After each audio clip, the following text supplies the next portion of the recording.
Today is Yud Gimel Kislev, the 13th month of Kislev. By the way, yesterday Yud Beis Kislev is the famous yahrzeit I forgot to mention of Yosef Yitzchak Kazin, who was the father of the Jewish internet. He basically took, when the internet came out, they surveyed people, what are the two main uses of it? They found sports and pornography. This was a man who looked at it and said, how can I bring godliness into the world? And he was the pioneer, he was the engineer behind Chabad.org. And if you look now, a lot of sites have come into existence, Torah sites. He was really the genius behind it, who looked at like everything you're supposed to look in the world and see how can I disseminate Torah from this. He's the one who started Chabad.org and his Hashem Shev Aliyah. And every time we learn Torah, I think on Chabad.org and says like this, I think he gets some kind of schus. I'm not worried about where he is. Yud Gimel Kislev. My father said, Chassidus changes what exists and uncovers the essence character. My father, and again in the Sefer, is the Rebbe Rashab, because these are sayings of the Rebbe Rayatz, the previous Rebbe.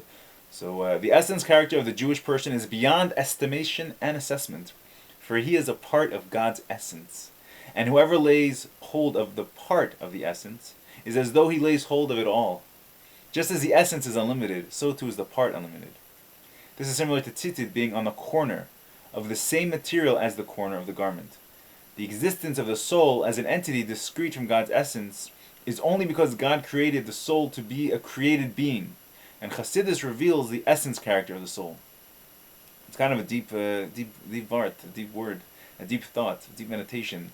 That Chassidus, not only does it change what exists, like when you learn Chassidus, you can basically refine your character traits. You can change your personality. You can change your persona. You can change your emotional qualities and how they interplay with each other and how they interact with the world and how they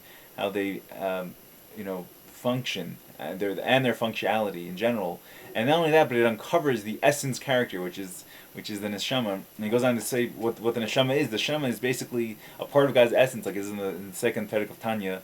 That the second soul of the Jew is a veritable part of God actually. And they asked the Alter, by the way, he said these are all I heard from the Magen of Baal Shem Tov, and it comes from the Kabbalah of the Ramak and all these people. So there's no chidushim in Tanya. So he told them this word mamish in the beginning of the second chapter of Tanya, and nefesh shenish b'Yisrael hi chalek l'chaim yimal mamish is the second. It's a variable part of God actually, the second soul of the Jew.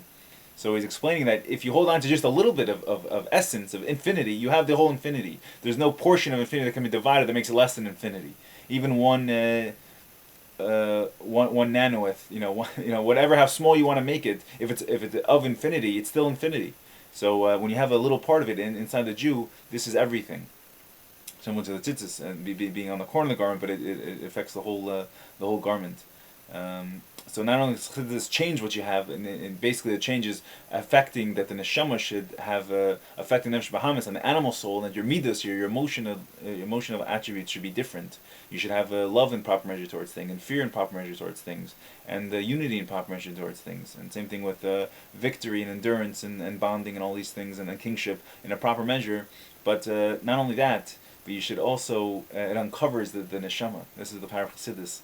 All this is in preparation for the big Chag HaChagim, Yitzhak Kislev, which we'll be commemorating in 6 days. Thank you so much, and God bless.